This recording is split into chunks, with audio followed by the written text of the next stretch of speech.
Welcome to the channel. Here is the summary of the smartphone awards as per the opinion of Marques Brownlee. This video has selected mobile model winners by categories. Kicking things off with the fixed best big phone, where the Xiaomi 17 Pro Max took the crown, proving that if you are going to be huge, you might as well put a functional screen on the back and pack in every feature inimaginable. On the small phone category, the Samsung Galaxy Z Flip 7 owned by redefining utility, offering a distraction-free cover screen that handles your digital life without pulling you in.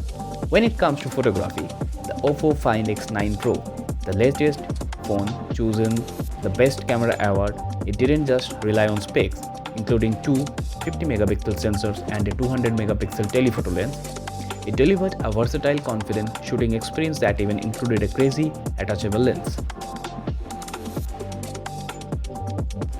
On budget, the CMA Phone 2 Pro stole the best value for money, delivering a premium experience for under $300 that frankly embarrassed some of the latest flagships. Battery tech took a massive leap with the OnePlus 15, absolutely crushed the competition for best battery management.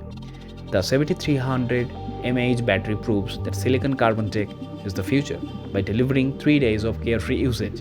The iPhone Air secured best design. It's compromised, sure, but holding it feels like holding the future. Impossibly thin and light, rearranging internals to feel like a piece of jewelry. Meanwhile, the Galaxy Z Fold 7 cemented its legacy as the best foldable, redefining form factor into something you can actually live with every day. The most rock-solid daily driver with a tablet-sized scenario when unfolded, yet thin and great software.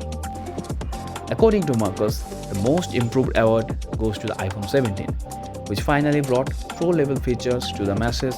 Apple finally turned the base model into a complete phone with a 120Hz refresh rate, better cameras and double storage at the same price.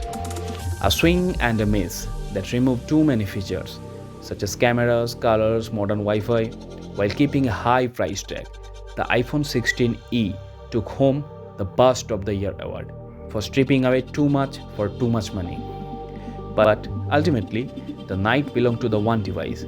The MVP of 2025 is the iPhone 17. It wasn't the most powerful or the most expensive, but it was the most complete package.